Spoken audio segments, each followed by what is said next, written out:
Bonjour. Est-ce que vous pouvez vous asseoir? Vous avez des chaises? Non? On fait tout debout alors?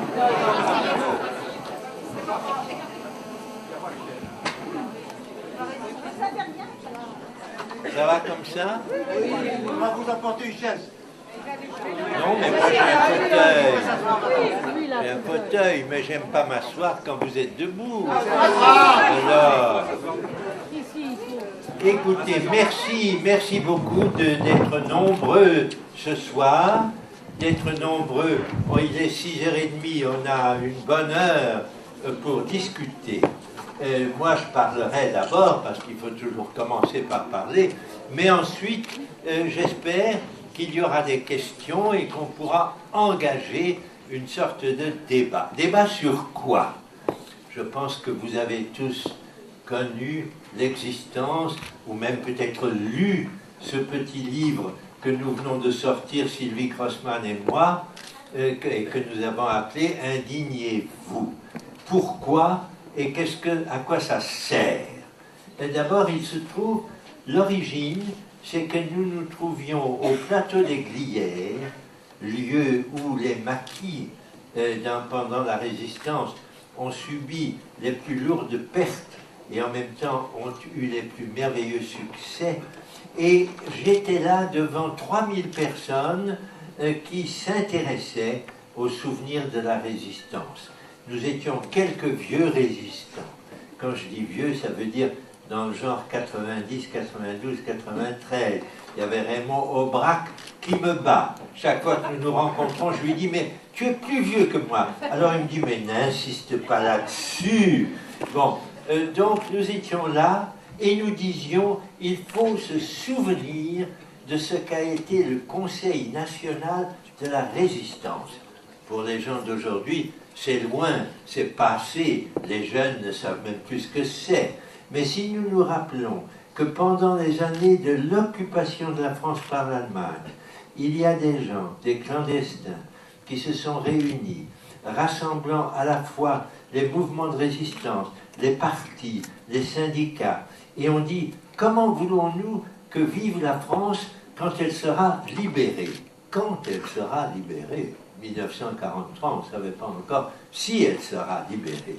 Mais quand elle sera libérée, voilà les valeurs démocratiques fondamentales sur lesquelles il faudra construire la France d'après la libération.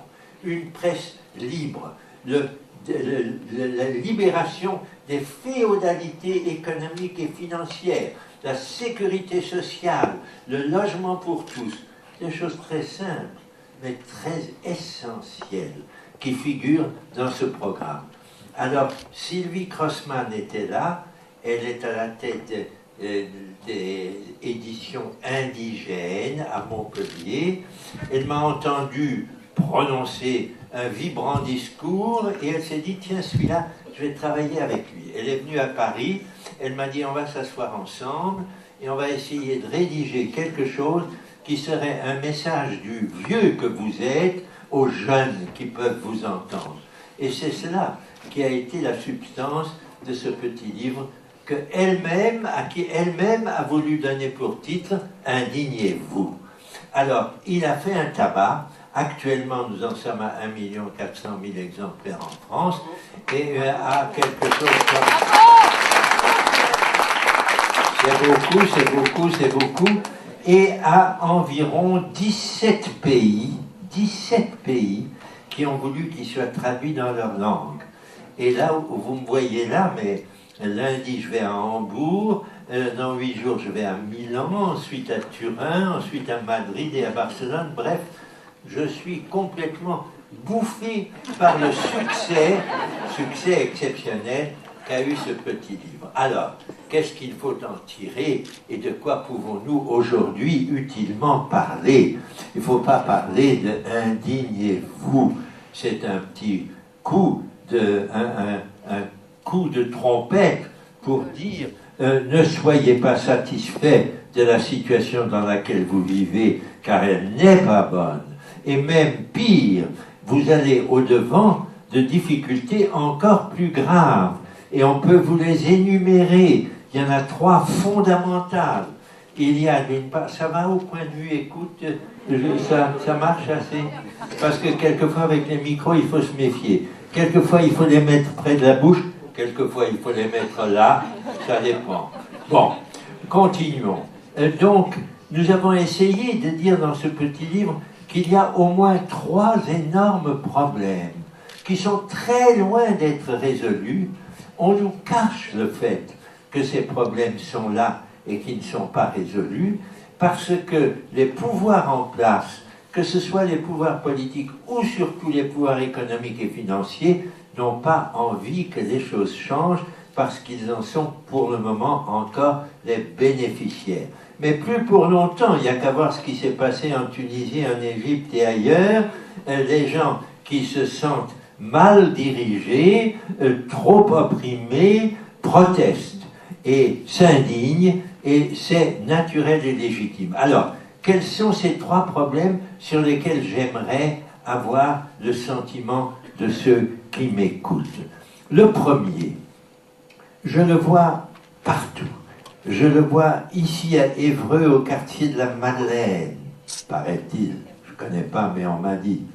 Je le vois en France, je le vois en Afrique, je le vois dans le monde entier. C'est la différence injuste, dramatiquement injuste, entre les pauvres, les laissés pour compte, les misérables, les marginaux, et ceux qui, élégamment, se payent des voyages dans les pays, se payent des avions, se payent des yachts, et qui sont peu nombreux, mais qui ramassent l'essentiel de la fortune du monde. Les statisticiens, quand ils sont sérieux, vous disent que 10% des habitants de notre terre consomment 80% de la richesse du monde et que les 80% les plus pauvres n'en consomment que 20%. Cette injustice-là, que l'on rencontre à tout bout de champ, et qui a été, qu'on a laissé croître au cours des 30 dernières années, qui a empiré, c'est un problème auquel il faut essayer, avec lequel il faut essayer de se coltiner. Ce n'est pas facile, parce que ceux qui profitent de la situation actuelle sont retranchés. Ils se retrouvent à Davos, où ils échangent, et ils disent, oui, ça va pas mal, la crise de 2008, bon, elle va être surmontée. Elle n'est pas surmontée du tout. Et ce sont ces gens-là qui sont satisfaits de la situation actuelle, alors que pendant ce temps, fort heureusement, à Dakar, au Forum social mondial, il y a des gens qui disent « ça ne peut pas durer comme ça, il faut que ça change ». Donc, il y a déjà un premier problème très simple à comprendre. La répartition des ressources est affreusement injuste. Ça demande une grande réforme de la fiscalité, ça demande une concertation entre tous les pays du monde pour une plus juste répartition des richesses, et c'est un travail auquel il faut donner l'appui de tous les citoyens de tous les pays du monde. Et puis il y en a un deuxième qui est tout aussi grave, c'est que depuis 2 siècles, nous faisons, nous, sociétés humaines, un travail épouvantable sur notre planète. Nous en faisons sortir des ressources, notamment, naturellement, tout ce qui est carburant, tout ce qui est source de pollution, et que nous consommons avec un manque total de considération pour les générations futures. Il y a maintenant une 30aine d'années qu'on en est conscient. Il y a eu de grands mouvements écologiques, environnementaux, qui nous ont dit attention et qui nous ont mis en garde contre ce qui risque de nous arriver si nous continuons à vivre, à consommer, à produire de la même manière. Mais après avoir dit ça, on ne nous donne pas encore des recettes pour que ça change. Il y a des amorces, on fait un Grenelle de l'environnement, on en déduit un certain nombre de choses à faire, mais on ne les fait pas. Donc là aussi, nous sommes devant une raison de s'indigner et d'essayer tous ensemble